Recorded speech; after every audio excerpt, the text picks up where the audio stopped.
আল্লাহ তাআলা হেদায়েতের রাস্তায় টানছে, শয়তান জাহান্নামের দিকে টানছে। ঘোষণা দেয়া হলো মক্কায়, মুহাম্মদের মাথা কেটে এনে দিলে এত এত স্বর্ণ মুদ্রা দেয়া হবে। ওমরে ফারুক রাজি হয়ে গেলেন। নাঙ্গা তলোয়ার নিয়ে বিশ্বনবীর মাথা কাটার জন্য ছুটলেন। নাউজুবিল্লাহ পড়বেন না? বনু জাহরা গোত্রের এক লোক বলে, আইনা ইয়া আমার, কই যাও? মুহাম্মদের মাথা কাটতে যাই। আরে মুহাম্মদের মাথা কাটতে যাও? তোমার বোন ফাতিমা বিনতে খাত্তাব আর তোমার বোন জামাই সাঈদ কদ সাবা, এরা তো ধর্ম ত্যাগ করে ফেলছে। এটা তো আমাদের ধর্ম ত্যাগ করে মুহাম্মদের ফলোয়ার হয়ে গেছে। আগে ওমর ঘর সামলাও, পরে মুহাম্মদের মাথা কাটতে যেও। ওমরে ফারুক অবাক হয়ে গেলেন।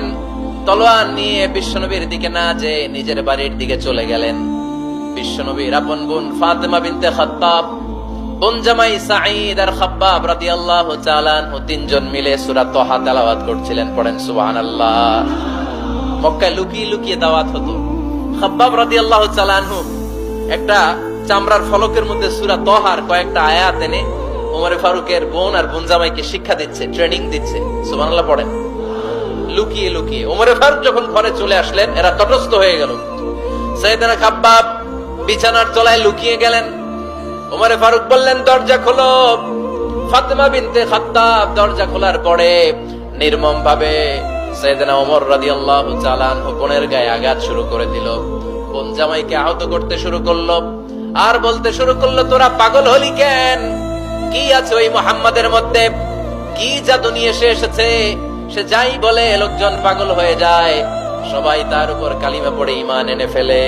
কি এমন জিনিস তোদের কাছে আছে যেটা দেখে মুহাম্মদকে তোরা ভালোবাসলি? কি আছে? কি পড়তেছিলি আমারে দেখা। ফাতেমা বলে, ইন্নাকা রিজসুন লা ইয়ামাসসুহু ইল্লাল মুতাহহারুন। ও আমার ভাই ওমর, তুমি নাপাক। তুমি কি?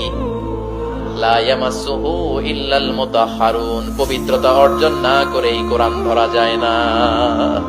সুবহানাল্লাহ পড়েন। ওমরে ফারুক গোসল করে আসলেন, কারণ ধাক্কা তো আগে কয়েকটা খাইছে। কথা বুঝেন নাই বোধহয়?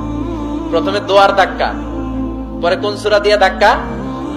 হাক্কা দিয়ে ধাক্কা। 3 নম্বরে এখন আরেকটা ধাক্কা খাবে। গোসল করে আসলেন। ফাতিমা বিনতে খাত্তাব বললেন, গোসল যখন করে এসেছেন, এই নেন। ওমরে ফারুক এবার চামড়ার কাপড়ের মধ্যে সূরা তাহার প্রথম আয়াতের দিকে নজর করলেন। নজর করেই কোরআনের প্রেমে পড়ে গেলেন। পড়েন সুবহানাল্লাহ। ওমরে ফারুক পড়তে আরম্ভ করলেন, তাহা মা আনজালনা আলাইকাল কুরআনা লিতাশকা ইল্লা তাযকিরাতান